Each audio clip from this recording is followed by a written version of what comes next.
ನಮಸ್ಕಾರ, ನಾನು ನಿಮ್ಮ ಪ್ರೀತಿ ಗಾಯಕ ಮ್ಯೂಸಿಕ್ ಮೈಲರಿ ಮಾತಾಡ್ತಿರೋದು. ಇದೇ ದಿನಾಂಕ 18/1/2025 ನಮ್ಮ ಬಿಜಾಪುರ ಜಿಲ್ಲೆಯ ಆಲ್ಮೇಲ್ ತಾಲೂಕಿನ ಬಗಲೂರು ಗ್ರಾಮಕ್ಕೆ ಆಗಮಿಸ್ತಾ ಇದ್ದೀವಿ. ಕಾರಣ ಶ್ರೀ ಸೋಮಲಿಂಗೇಶ್ವರ ಜಾತ್ರಾ ಮಹೋತ್ಸವದ ಅಂಗವಾಗಿ ನಮ್ಮ ಶ್ರೀ ಸಿದ್ದೇಶ್ವರ ಗೆಳೆಯರ ಬಳಗದ ವತಿಯಿಂದ ನಮ್ಮ ಶ್ರೀ ಉತ್ತರ ಕರ್ನಾಟಕದ ಹೆಸರಾಂತ ವಾದ್ಯಗೋಷ್ಠಿ ನಮ್ಮ ಶ್ರೀ ಅಪ್ಪಾಜಿ ಮೆಲೋಡಿಸ್ ಕುಡಗುಂಟಿ ತಂಡದಿಂದ ಅದ್ದೂರಿಯಾದ ಹಾಸ್ಯ ರಸಮಂಜರಿ ಕಾರ್ಯಕ್ರಮಕ್ಕೆ ನಾನು ಮತ್ತು ನನ್ನ ತಂಡದಿಂದ ಹಲವಾರು ಕಲಾವಿದರು ಕೂಡ ನಮ್ಮ ಬಗಲೂರು ಗ್ರಾಮಕ್ಕೆ ಆಗಮಿಸ್ತಾ ಇದ್ದೀವಿ. ತಾವೆಲ್ಲರೂ ಕೂಡ ಈ ಒಂದು ಜಾತ್ರಾ ಮಹೋತ್ಸವಕ್ಕೆ ಬಂದು ಕಾರ್ಯಕ್ರಮ ಯಶಸ್ವಿಗೊಳಿಸಿ ಅಂತ ಹೇಳ್ತಾ ಎಲ್ಲರಿಗೂ ನಮಸ್ಕಾರ.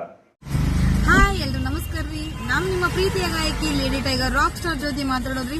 ಸೊ ವಿಷಯ ಏನಪ್ಪಾ ಅಂತಂದ್ರೆ, ಇದೇ ಜನವರಿ 18ನೇ ತಾರೀಕು ವಿಜಯಪುರ ಜಿಲ್ಲೆಯ ಆಲ್ಮೇಲ್ ತಾಲೂಕಿನ ಬಗಲೂರು ಗ್ರಾಮಕ್ಕೆ ಬರಾಕತ್ತೀನ್ರಿ. ಯಾಕಪ್ಪ ಅಂತಂದ್ರೆ, ಅಲ್ಲಿ ನಡೀತಕ್ಕಂತಹ ಶ್ರೀ ಸೋಮಲಿಂಗೇಶ್ವರ 15ನೇ ಜಾತ್ರಾ ಮಹೋತ್ಸವದ ಅಂಗವಾಗಿ ನಮ್ಮ ಶ್ರೀ ಅಪ್ಪಾಜಿ ಮೆಲೋಡಿಸ್ ಆರ್ಕೆಸ್ಟ್ರಾ ವತಿಯಿಂದ ಅದ್ದೂರಿಯಾದಂತಹ ಹಾಸ್ಯ ರಸಮಂಜರಿ ಕಾರ್ಯಕ್ರಮ ನಡೆಯಕತ್ತೈತ್ರಿ.